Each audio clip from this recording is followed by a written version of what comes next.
اسی طرح آپ صلی اللہ علیہ وسلم نے فرمایا جو رمضان میں قیام کرے یعنی تراویح پڑھے اس کے بھی گناہ معاف کر دیے جاتے ہیں۔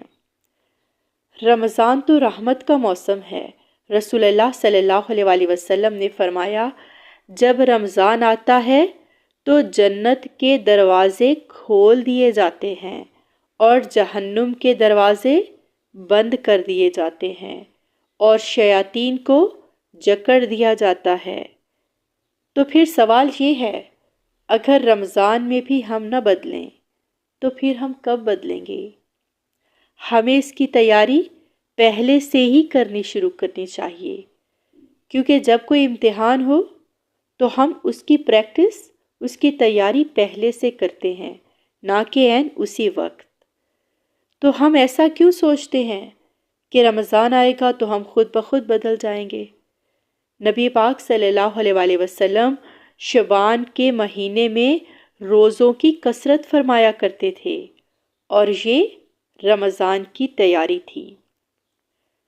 اب سوال یہ ہے کہ ہم عملی طور پر تیاری کیسے کریں؟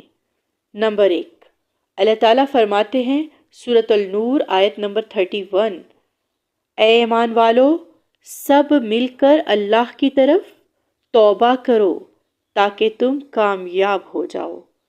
رمضان کا انتظار مت کریں، ابھی سے توبہ کریں۔ اور نمبر 2، اپنی نماز کو سنواریں۔ دیکھیے جب صبح کے وقت ہم سو رہے ہوتے ہیں، اذان ہوتی ہے، اذان میں اعلان ہوتا ہے الصلاۃ خیر من النوم، نماز نیند سے بہتر ہے۔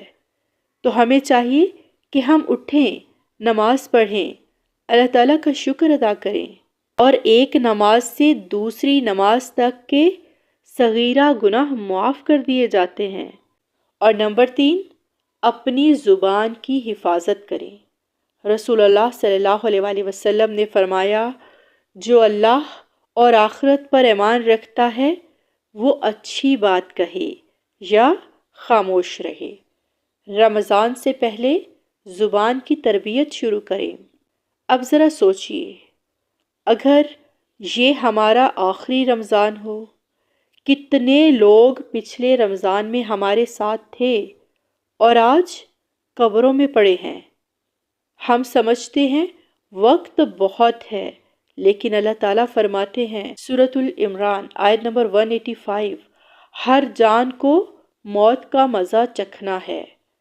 رمضان ہمارے لیے زندگی بدلنے کا آخری موقع بھی ہو سکتا ہے۔